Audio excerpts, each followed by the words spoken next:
Runaway with the Rich and Famous as lovely Emma Sams and Tristan Rogers romp through London on a romantic tour of her birthplace. It's a whole new perspective on merry old England with these adventurous soap stars. This superstar Emma Sams takes Tristan Rogers home to England. Coming up, television's hottest soap stars, Emma Sams and Tristan Rogers, run away to London for a romantic journey through the city with two faces, conservative by day and sizzling. When you're tired of London, then by jingo, you're tired of life itself. So say Londoners like me, and for good reason. Our bustling capital city combines the chic with the freak, the old guard with the avant-garde. So let's go upper deck with a couple of my good friends and run away with the rich and famous.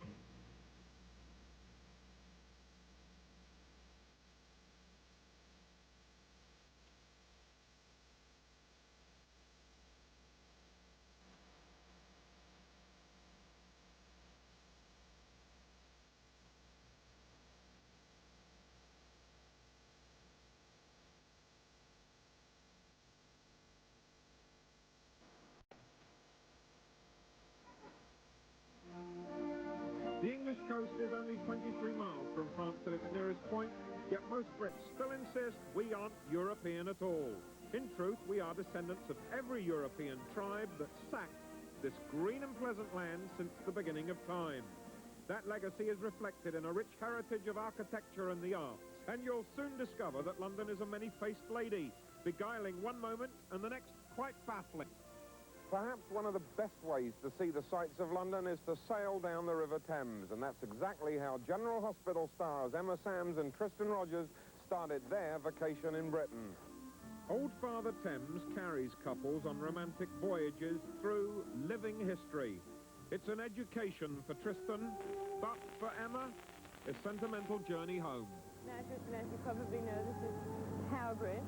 Apparently you can now walk up along the top ramp there. It was closed off for repairs for about 70 years. They've now opened it again. It really is astonishing because I remember things like a school trip that we took down to the east end of the river and walking around the docks there with my school when I was about 10 years old. I remember that. Just so many different memories. And now to be coming back here as a grown-up who's not at school, that feels very different. I think for Australians it's a little different. And there seems to be this great desire in Australia to sort of return to the motherland, so to speak. It's almost a pilgrimage. I think there are some wonderful traditions here, both national traditions and personal ones, that Americans find very charming. British people find them very charming. Every day, over 15,000 tourists visit the Tower of London. But a few centuries ago, arrivals at the dreaded Traders' Gate had a one-way ticket. Once through the portcullis, it was a date with the hangman to dance on the end of his rope. Legend credits the beady-eyed raven as eternal guardian of the utterly priceless crown jewels, kept here for over 600 years. Emma and Tristan hit London on the Queen's birthday, a thoroughly British indulgence in pomp and pageantry, and our choice as the pick of British sightseeing experiences.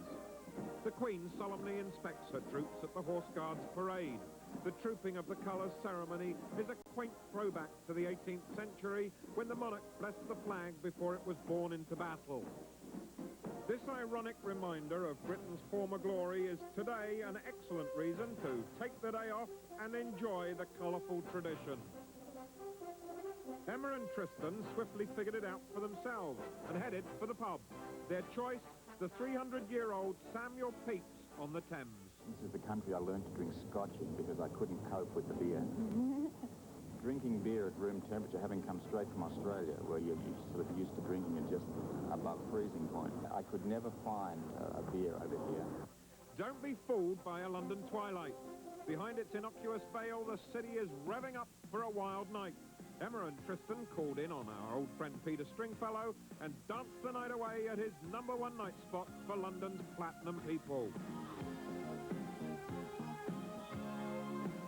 In our continuing search for the world's best, one of Runaway's top picks is the Waterside Inn on the Thames near Windsor. Excellent for a gentle next day lunch in a picture postcard setting. A few miles upriver, sleepy Henley-on-Thames has undergone its annual transformation into Party Town. The regatta pits rowing teams from around the world against Britain's finest. The locals take Runaway's must-see very seriously. Pretty maids all in a row dressed for a picnic, while the home crew gives their all for Queen and country. And no tour of London is complete without a visit to the department store that bills itself as the world's most exclusive, Harrods, where it's said you can buy anything from an elephant right the way down to a paperclip. Harrods introduced the moving staircase in 1898, and today it remains a stairway to shopping paradise. Over 30,000 customers each day shop up a storm at the world's best store. Emma and Tristan found over 500 different cheeses, 130 kinds of bread, and the finest selection of poultry and game in the land. After shopping, they took another #1 vacation attraction, the Chelsea Flower Show, a heady kaleidoscope of colour and fragrance that enchants every overseas visitor.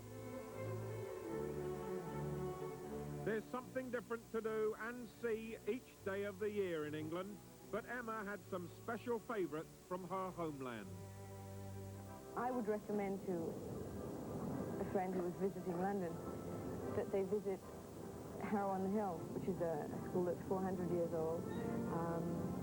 A lot of people went there, like Winston Churchill, the poet Byron, and the traditions at the school are still very similar. For instance, all the boys still wear black ties in mourning for Queen Victoria. They wear boaters, and on Sunday they wear tails, and it's just marvelous. It's a cab ride across the capital to the world's most prestigious tennis tournament. Each season, Wimbledon's headline love matches lure visitors from every corner of the globe to this gentle suburb. And the big names never disappoint, serving up aces of excitement and suspense.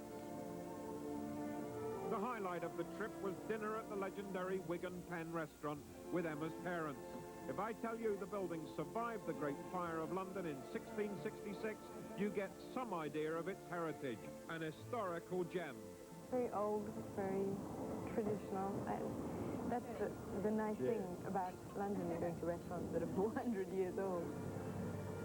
It feels very strange having you here. It's like two different parts of my life coming together. And in merry old England, everything comes together.